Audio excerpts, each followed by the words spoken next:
purpose of this workshop was to bring young Aboriginal and Torres Strait Islander young people together to provide a space for them to discuss education. I've really benefited from people who've come before me, like my mum and my grandparents, who themselves, particularly my grandparents, were denied education, and my mum kind of made the decision to finish school herself, which was quite rare at the time. I remember she was telling me a couple of months ago that she was one of maybe like at most 7 or maybe 14 at most Koori kids who finished high school in her year out of the whole state.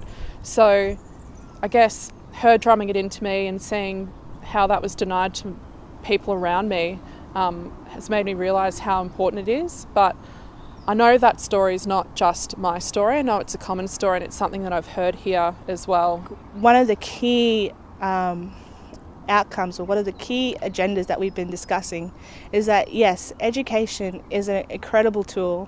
It can promote, better education outcomes. You can go into further education. You get greater employment opportunities. You are given self-determination of your life through education. But on the reverse side of that, education for Aboriginal and Torres Strait Islander people in this country has also been a tool for exclusion and oppression. Education has been a tool for making us assimilate into a white Australian context. And so with that, we as young people have come from a line where education has played both positive and negative roles in our life. And so we're really here to change that conversation, to say that Aboriginal and Torres Strait Islander young people have a voice and we care about the type of education we're given, and we're not going to sit on the sidelines anymore and allow our government, people who are invisible to us at times, to determine what type of knowledge we have access to. The biggest takeaway so far has been learning about everyone else, to hear about their stories and how they've gotten to where they are.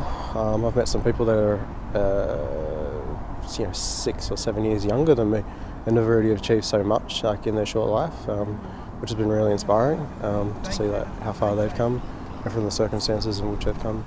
My father, he's been one of my inspirations and motivations. And he dropped out of high school when he was in year 10 as well. And I just remember when I was back in high school and seeing all my friends and family drop out in year 10, I also had that urge, I felt like I should drop out as well.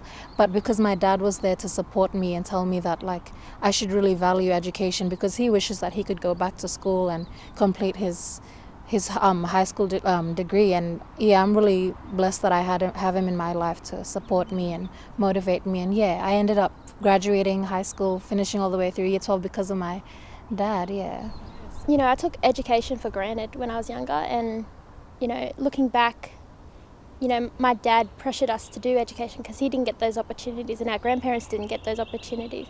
And with education we can make that change, we can learn, and we can become doctors and nurses and teachers and social workers and everything because we got that education. So we have this historical sort of situation there, these institutions being used for bad, and then we move forward and we have a system that maybe isn't necessarily as bad as it was, but we're still not the ones in positions of power or the ones deciding what gets taught. Even the way we set up spaces, you go into the classroom, there's desks there, we're all told to sit down and shut up. That's not the way that we would do it if we designed what the school system looked like.